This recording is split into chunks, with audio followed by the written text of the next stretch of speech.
Ini kondisi sekarang jembatan Singa yang kami pantau. Dan ini kalau hujan terus dari pagi malam mungkin airnya akan naik lagi. Jadi syarat masyarakat untuk berjaga-jaga diri saja.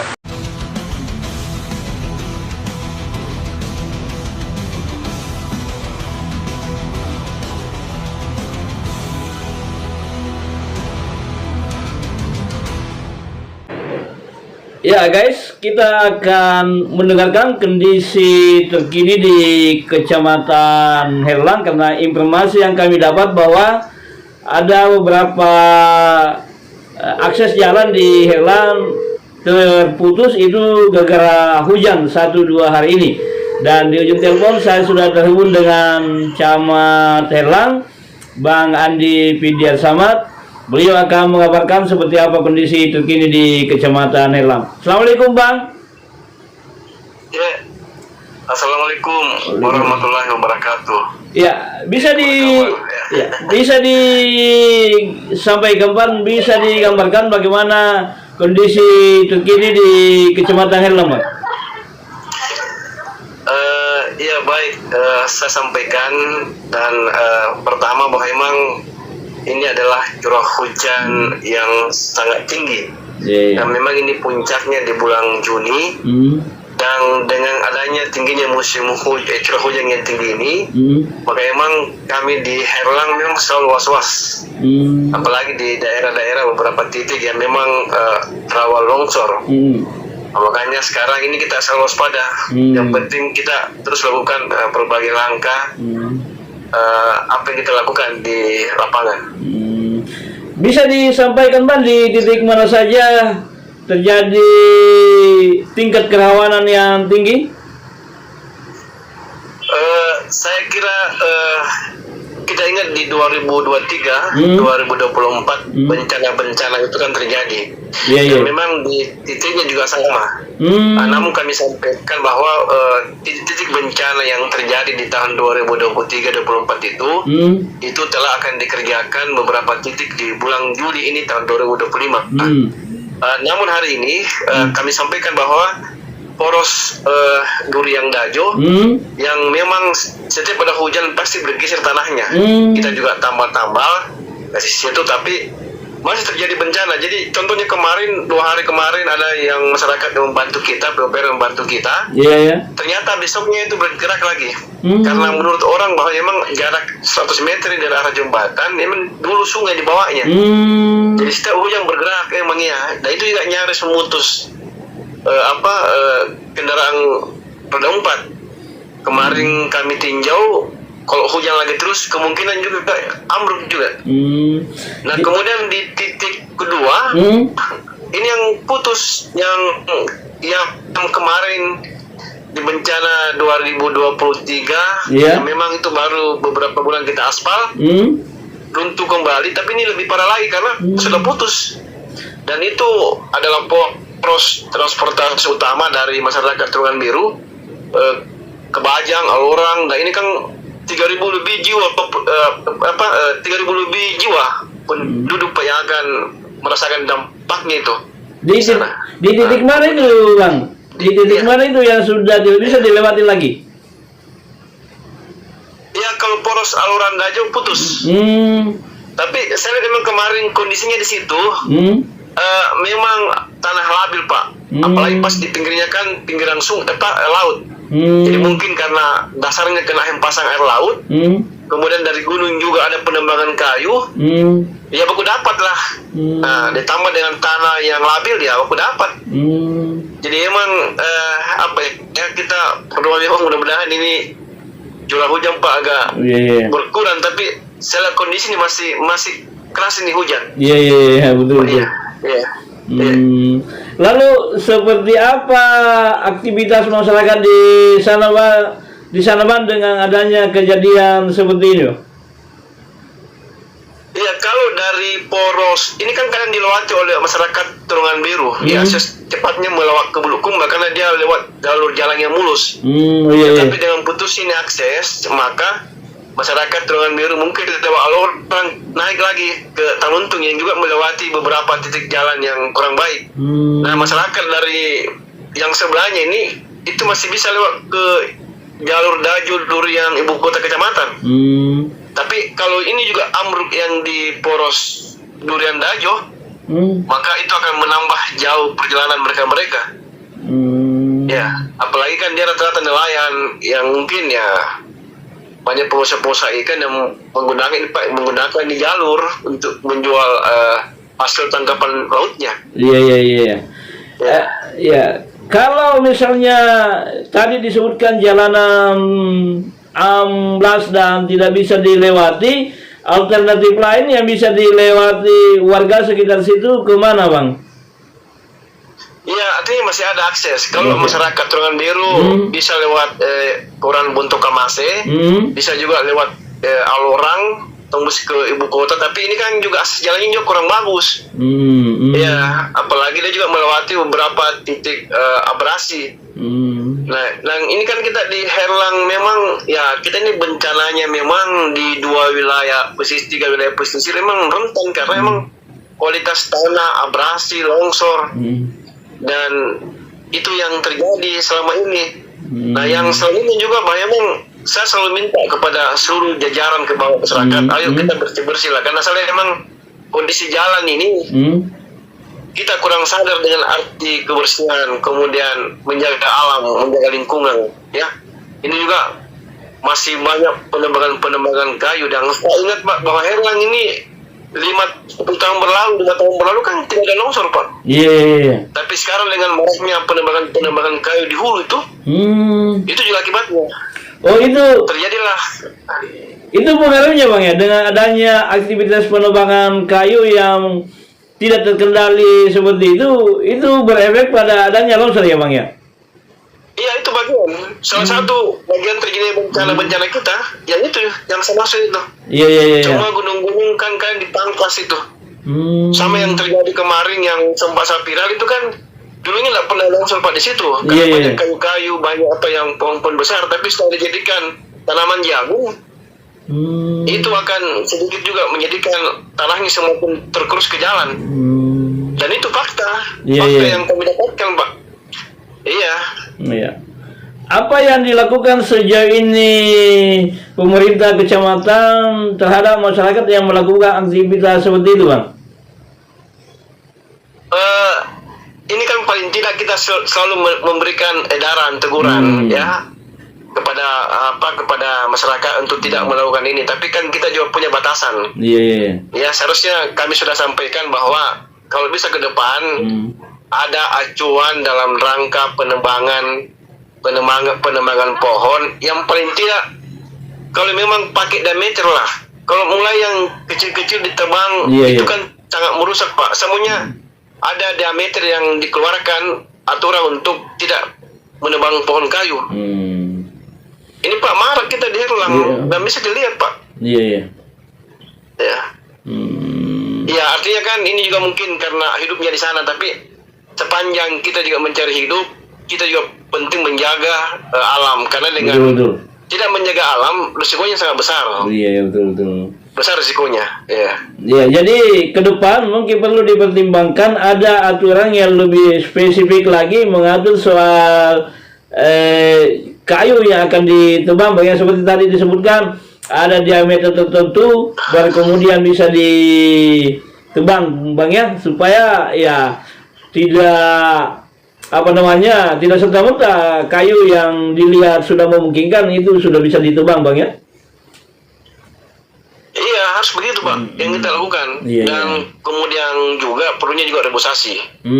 Jadi saya kemarin sudah berapa kali juga memasukkan proposal di provinsi, di daerah untuk melakukan reboisasi di lahan yang longsor. Yang mungkin sekarang karena anggaran juga terbatas, kita belum lakukan. Tapi mudah-mudahan ke depan kita sama-sama menjaga alam dengan regulasi yang ada. Yang terus kita lakukan. Baik, apa yang dilakukan pemerintah kecamatan dalam waktu cepat ini, Bang, agar tidak terjadi misalnya bencana yang lebih besar lagi? Setelah Herlang ini diguyur hujan beberapa hari, maka kami dari pemerintah kecamatan juga sudah langsung turun ke lokasi, mengecek lokasi-lokasi yang titik rawan banjir, longsor abrasi. Nah kemarin itu setelah kita lihat ada laporan masuk bahwa di titik ini bencana, kita langsung turun.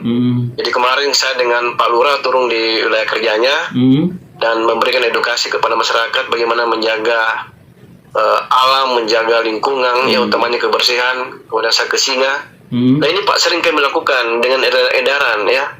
Saya bilang kalau kita tidak sadar, ya tidak punya jiwa untuk melakukan pembersihan lingkungan, maka resikonya besar. Sama dengan jalanan yang tidak dijaga, rumput yang tinggi tidak dijaga, itu kan membuat akses jalan Pak rusak. Jadi saya minta jangan lagi saat ada bencana kita saling menyalahkan, tidak boleh lah. Kita sadar bahwa memang yang ada sekarang ini seharusnya kita sadar diri untuk menjaga lingkungan, menjaga kampung. Jadi jangan terjadi longsor, terjadi bencana, teriak di mana pemerintah, di mana ini, di mana internet sandarkan. Yang seharusnya kita edukasi terus ke bawah untuk melakukan langkah-langkah kebersihan. Jadi jangan nanti ada perintah baru kita bekerja. Ini resikonya. Ya, nanti ada perintah pimpinan baru semua kita gerak, tidak boleh begitu. Ini saya sudah agak gimana dengan keadaan begini Pak, karena resikonya besar. Jadi kondisi negara yang sementara begini kita juga selalu menyalahkan siapa, makanya saya tidak perlu kita saling menyalahkan lah. Kita sadar diri apa yang kita harus lakukan ya di tingkat bawah, utamanya kesadaran warga-warga kita di Herlang untuk terlibat. Karena saya lihat persoalan kecil juga datanglah sekarang ini saja. Memang ini Luntung, Guntur Kamase, Guntur kan di pesisir. Cuma di di Guntur kan yang kena bencana kemarin kita sudah mengerjakan bulan ini. Tapi di tempat lain tuh agak aman, Karasin, Gondeng, Pataru tuh agak aman ya. Di Singa paling di jembatan Singa. Nah, kalau di Borong itu mungkin di Poros itu yang kemarin pernah bergerak tanahnya. Dengan ada juga kemarin dibuka, ini titik-titik yang sudah kita laporkan semuanya.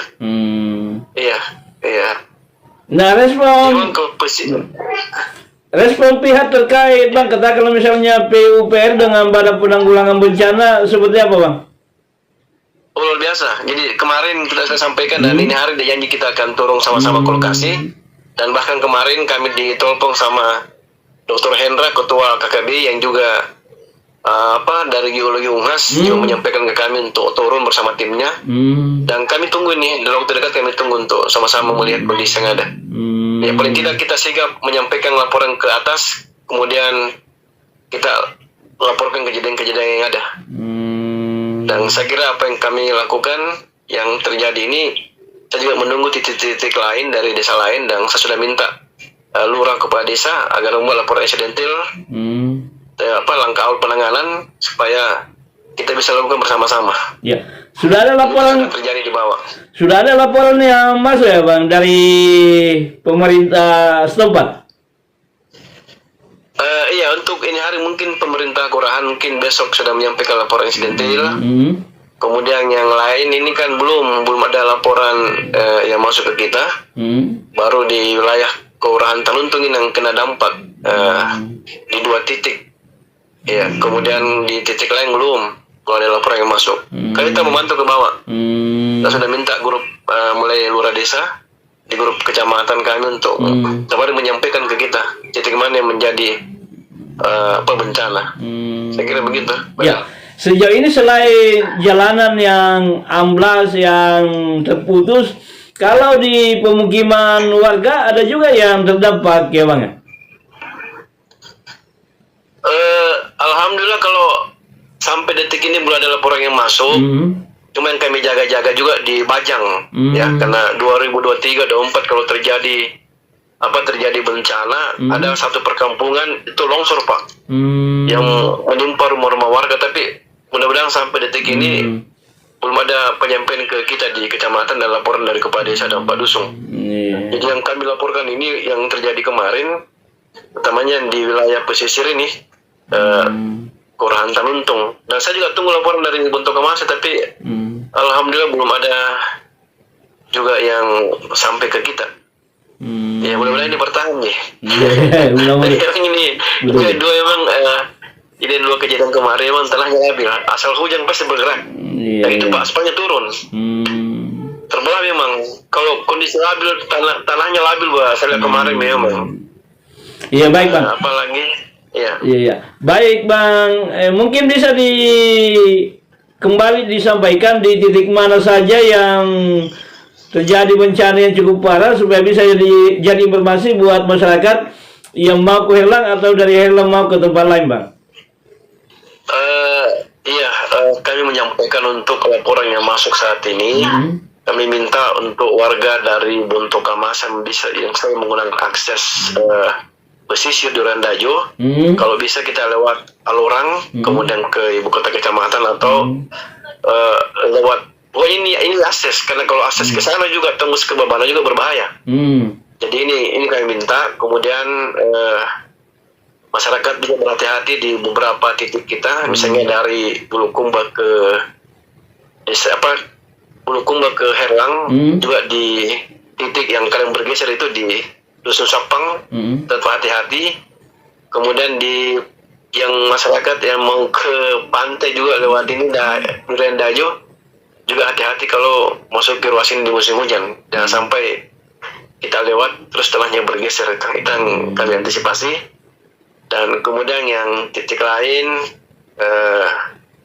kita berhati-hati karena ini Pak mendung yang sekarang juga masih terasa dinginnya, tapi saya minta tetap beraktivitas, menjaga diri, menjaga kesehatan. Yakin bahwa pemerintah tetap akan meninjau semua titik-titik yang terkena bencana dan kita koordinasikan ke tingkat atas ya. Dan saya juga terima kasih kepada teman-teman di PPR pada bencana yang merespon cepat setelah kami laporkan, dan kami tunggu hari ini. Dan intinya mari kita jaga kebersihan. Yang di pesisir itu dijaga itu poros-poros jalan ya, jangan ada kayu yang ditebang disimpan di jalan ya, rumput-rumput yang tinggi bisa dipangkas-pangkas. Saya kira drenase yang ditanami, yang ditumbuhi jagung agar dihilangkan, drenase yang di bahan material juga jangan ke drenase itu, karena itulah terjadi banjir di tengah jalan. Ya saya kira ini semua Pak yang menimbulkan hal-hal yang kurang baik, dan juga kepada seluruh jajaran pemerintahan untuk proaktif melakukan edukasi terkait dengan kebersihan. Intinya mari kita bersatu, jangan saling menyalahkan ya. Yang lebih fatal kalau terjadi bencana selalu pemerintah dicari. Padahal ini padahal kita ini sudah melakukan berbagai langkah, tapi kalau kita kurang sadar pasti terjadi longsor, abrasi dan lain. Dan perkara pentingnya adalah jangan kita dong melakukan penebangan kayu walaupun itu hidup kita, tapi mari kita jaga kampung tak, menjaga keluarga tak, karena itu bisa menimbulkan kerugian yang begitu fatal, begitu besar bagi kita semuanya. Pak, saya lihat kondisi real, jadi saya tidak perlu ceritain. Mata aku melihat langsung kejadian-kejadian di Herlang itu penyebabnya yang kita lihat. Ya, kita masih kurang sadar tentang arti kebersihan. Yang kita lakukan, makanya kita dorong ini Jumat bersih, minggu bersih. Nah, saya sayangkan kalau nanti ada surat kita bergerak itu tidak lagi. Nah ini makanya kita beranilah melakukan kegiatan yang sifatnya mengedukasi masyarakat, mengajak orang untuk turun ke lapangan bersama-sama kerja bakti. Ya, karena kita di camat cuma mengkoordinasikan program-program kita di tingkat ke bawah. Dan ingat jangan takut untuk menyuruh warga ya, sepanjang itu kebaikan Pak, lakukan saja. Ya, kita lakukan kebijakan yang nggak mungkin tidak populer, tapi harus kita populerkan. Itu program kerja bakti itu memang agak berat, tapi kalau dia sadar arti kebersihan, maka kebijakan itu menjadi kebijakan kebanggaan bagi warga. Ya, kan memang untuk mencapai kebaikan itu, menuju kebaikan pasti banyak rantingannya, tantangannya, risikonya. Tapi kalau orang sudah nikmati, insya Allah mereka angkat jempol dengan kita. Bahwa andai kata bukan Pak B, Pak A, dulu yang suruh begini, ya sama dengan ketahanan pangan Pak. Memang berat sekarang, tapi setelah 3-4 tahun ke depan orang sudah nikmati itu programnya Bupati. Dan orang tidak lakukan, orang mengatakan andai kang saya ikut dari 3 tahun lalu, saya juga akan begini. Nah, inilah paradigma berpikir kita harus ubah dan tinggalkan sifat saling menyalahkan. Ya, mari kita bangun obsesi yang sama untuk sama-sama membangun Herlang menjadi lebih baik. Karena kami yakin Herlang ini Pak tidak bisa dibangkel cuma camat, lurah, anda desa harus kolaborasi bersama semua pihak. Saya kira begitu Pak. Iya. Baik, terima kasih Bang atas informasinya. Saya menunggu perkembangan selanjutnya Bang. Mudah-mudahan hujan yang terjadi di Herlang sudah mulai reda secepatnya dan tidak menimbulkan lagi efek yang besar Pak. Terima kasih Bang atas waktunya. Iya, kita doakan sama-sama ya. Iya, amin Bang. Ya, terima kasih. Demikian wawancara saya di Breaking News ini dengan Camat Herlang.